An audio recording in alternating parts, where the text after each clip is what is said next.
Informasi lain, Saudara, reshuffle Kabinet Merah Putih masih menyisakan tanya karena dua posisi menteri yang masih lowong. Salah satunya posisi Menpora. Sejumlah nama pun muncul seperti Raffi Ahmad dan Taufik Hidayat yang digadang-gadang masuk ke bursa calon Menpora baru pengganti Dito.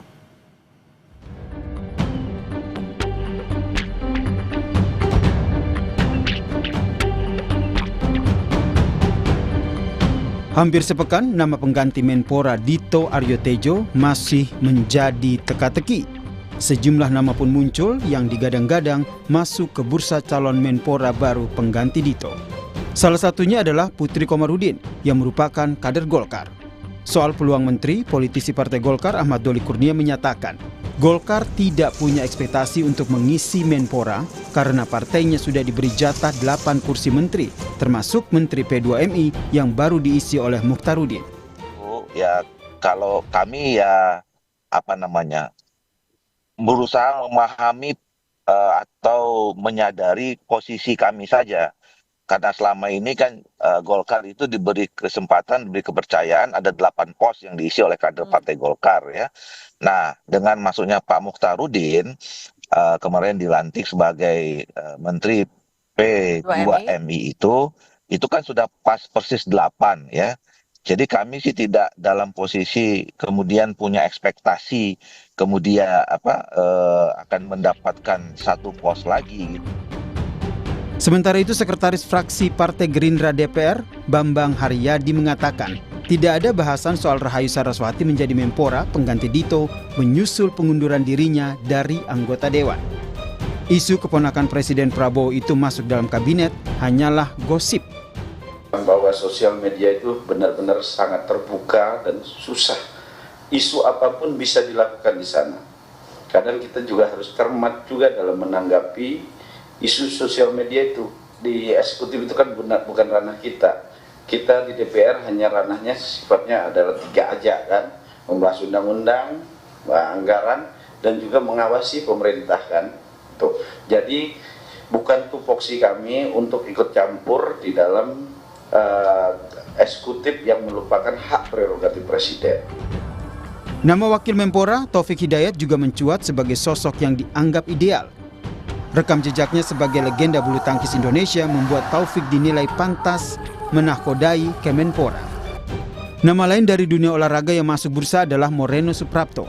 Selain dikenal sebagai pebalap, ia juga merupakan anggota DPR dari Partai Gerindra. Dari luar lingkar dunia olahraga, ada nama Raffi Ahmad yang juga masuk bursa Menpora. Raffi Ahmad yang saat ini menjabat sebagai utusan khusus Presiden bidang pembinaan generasi muda dan pekerja seni memang dikenal dekat dengan lingkaran istana dan Partai Gerindra, termasuk dengan Ketua Harian Gerindra Sufmi Dasko Ahmad. Lalu siapa yang akan menjadi Menpora? Presiden Prabowo pun masih enggan menjawab secara gamblang soal hal ini. Presiden hanya meminta publik menunggu soal kapan dan siapa yang akan mengisi kursi tersebut. Ya, nanti tunggu waktunya biar kalian ada semangat gitu loh. Apakah ini kita sekolah rakyat? Siapapun yang terpilih mengisi posisi menteri yang lowong tentu diharapkan memiliki kapasitas yang mumpuni agar perombakan kabinet semakin mengefektifkan kinerja pemerintah. Tim Liputan, Kompas TV. Lalu siapa yang akan menjadi Menpora pengganti Dito? Presiden Prabowo pun enggan menjawab secara gamblang soal ini. Presiden hanya meminta publik menunggu soal kapan dan siapa yang akan mengisi kursi tersebut. Kita akan bahas sore hari ini bersama dua narasumber. Sudah ada Pak Ridwan Hisam, politisi senior Partai Golkar yang hadir di studio, dan juga Mas Kunto Adiwibowo, analis komunikasi politik Unpad. Selamat petang. Mas Kunto, Pak Ridwan, terima kasih sudah bergabung bersama kami di Kompas Petang. Saya ke Pak Kunto terlebih dulu. Mas Kunto, ini kan lumayan lama ya, sejak 8 September 2025 lalu. Sebenarnya apa sih yang menjadi pertimbangan Presiden Prabowo? Kenapa nama-nama ini yang sudah mencuat belum juga diputuskan? Ya, mungkin Pak Prabowo punya banyak kriteria, Mbak, terutama untuk Menpora ini gitu.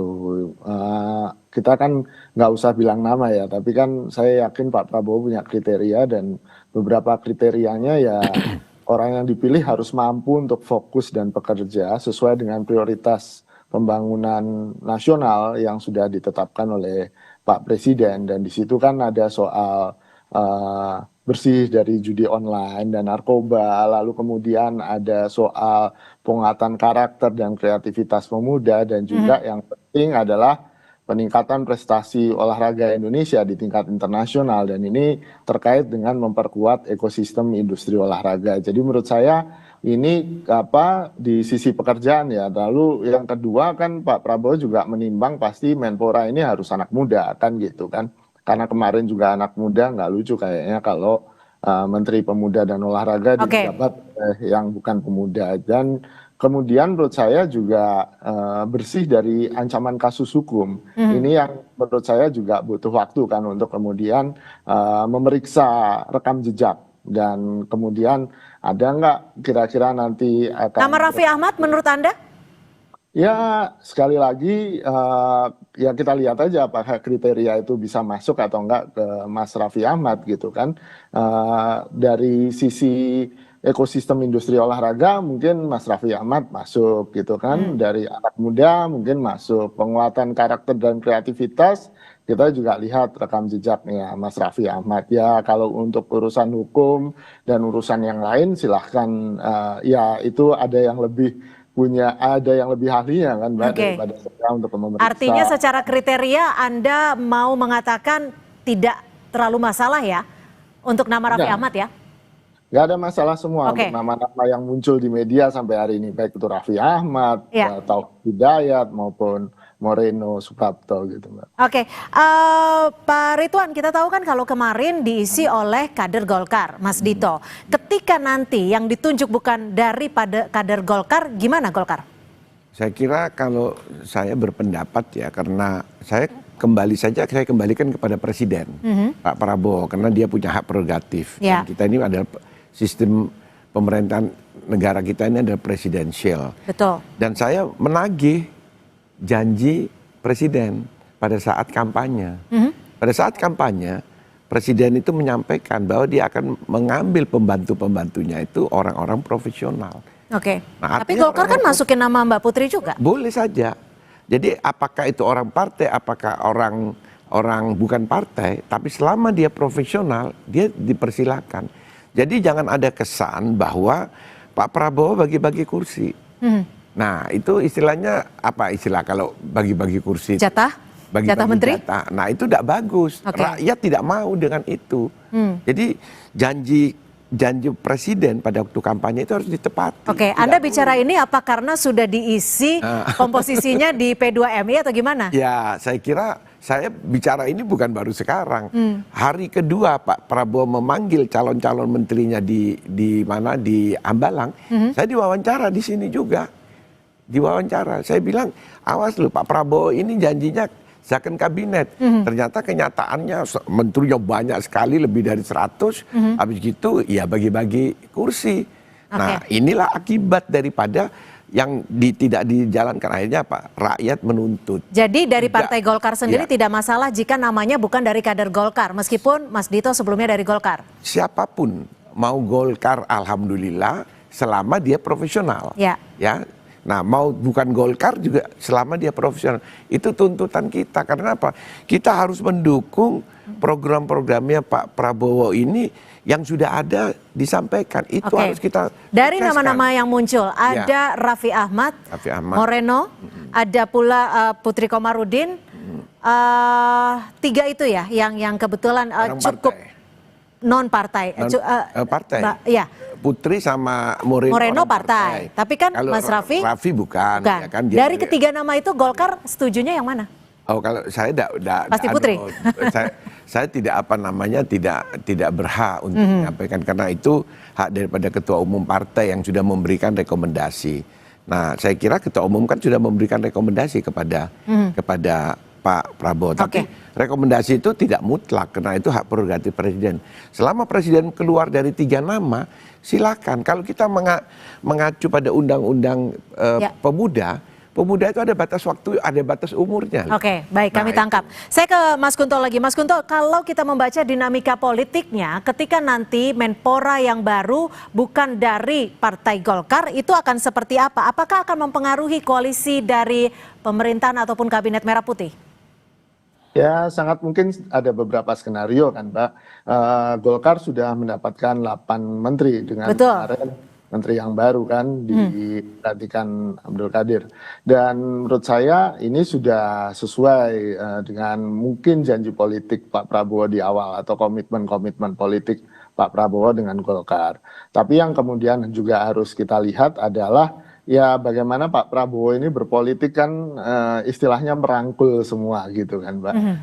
Ingin mendapatkan tidak ingin ada gesekan di antara partai pendukung di kabinet dia gitu, sehingga ini juga pasti akan jadi bahan pertimbangan apakah dengan menambahkan Golkar jadi problematis, atau kalau Gerindra ini kan banyak nama dari Gerindra juga kan, itu akan juga menambah problematis, apalagi wamennya udah dari Gerindra kan, Mas Taufik Hidayat yang juga digadang-gadang naik jadi Menpora gitu. Ini yang kemudian tentu butuh perhitungan politik gitu kan, apakah masih ada partai-partai lain yang mungkin berjuang untuk mendapatkan jatah menteri atau wakil menteri ini yang kemudian menurut saya itu urusan elit ya, bukan urusan tapi gini Mas Kunto, kalau kita bicara soal Kementerian Pemuda Olahraga ini kan memang dibutuhkan figur yang paham akan dunia olahraga, tapi juga dekat dengan generasi muda. Menurut Anda apakah lazim ketika itu akan dijabat oleh orang muda, wajib seperti itu atau bagaimana? Ya, saya pikir kan selama ini sudah ada kultur yang baik, ada budaya politik yang baik bahwa di Kemenpora adalah dari anak muda, walaupun beberapa kali bukan anak muda juga kan, Mbak, gitu. Cuma menurut saya ini yang harus dipertahankan, paling tidak untuk berbicara dengan anak muda, untuk memahami anak muda. Sosok anak muda adalah sosok yang tepat di kursi kementerian. Kalau kita bicara soal nama Raffi Ahmad nih, Mas Kunto, menurut Anda konsekuensi positif dan konsekuensi negatifnya jika Raffi Ahmad dipilih seperti apa? Ya, konsekuensi positifnya dia adalah influencer besar, punya pengaruh besar di media sosial dan anak muda gitu kan, sehingga mungkin untuk mengkomunikasikan programnya, membuat anak muda untuk berpartisipasi dalam program-program pemerintahan di Kemenpora itu akan sangat mudah gitu. Tapi problem kemudian adalah ada banyak isu negatif di balik Raffi Ahmad kan, yang kemudian ini harus segera diklarifikasi oleh Raffi Ahmad, jangan sampai kebawa-bawa nanti ketika sudah menjabat Kemenpora, termasuk bagaimana mobilnya pernah tertangkap pakai istilahnya patwal yang kemudian mengganggu lalu lintas, itu kan bukti bahwa dia harus memperbaiki sikapnya dan punya komitmen untuk memperbaiki sikapnya itu.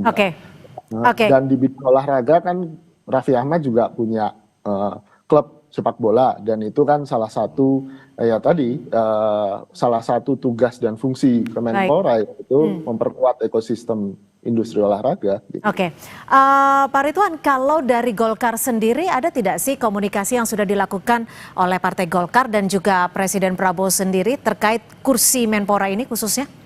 Saya kira tidak spesifik ya. Terakhir kan setelah acara penyerahan penyerahan dari presiden kepada tokoh-tokoh ya.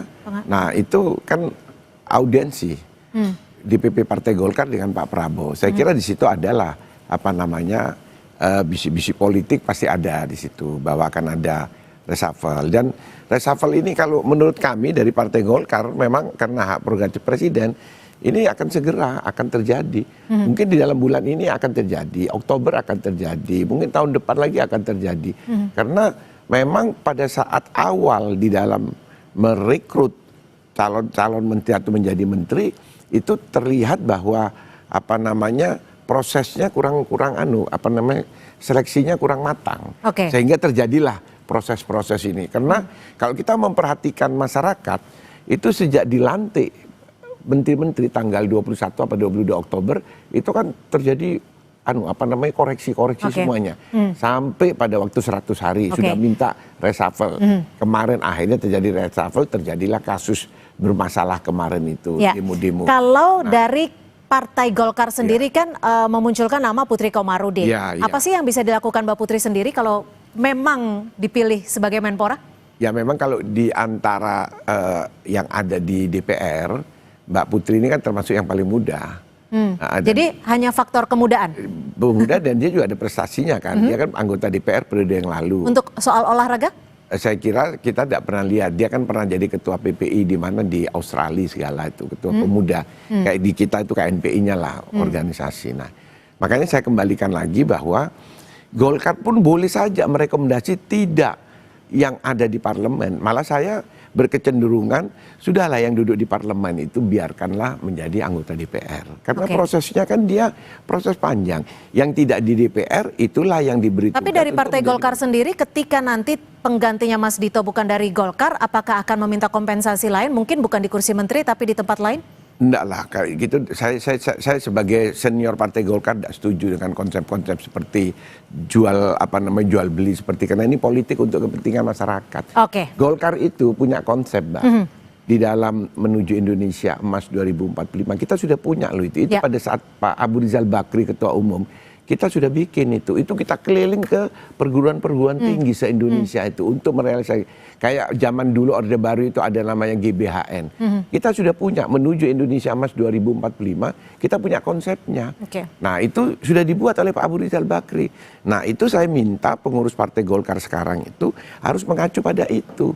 Dua Pak Ketua Umum Partai Golkar. Baik. Pertama itu Pak Akbar Tanjung pada Ya. waktu tahun 99 membuat paradigma baru Partai Golkar itu kita pakai. Oke. Terus pada waktu kepemimpinan Pak Abu Rizal Bakri membuat Indonesia Emas Ya. 2045. Jadi Itulah artinya Golkar tidak roadmap masalah Partai siapapun Golkar. yang dipilih oleh Ya. Presiden Prabowo untuk Ya. menggantikan Mas Dito sebagai Menpora, Ya. itu adalah hak Hak prerogatif prerogatif Presiden. Partai Terima kasih Presiden. Pak Ridwan Hizam, Ya. politisi senior Partai Golkar, sudah berbagi perspektif Ya, di Kompas Petang sore hari ini. Dan juga Mas Kunto, terima kasih sudah berbagi perspektif di Kompas Petang. Selamat sore, Mas Kunto. Oke.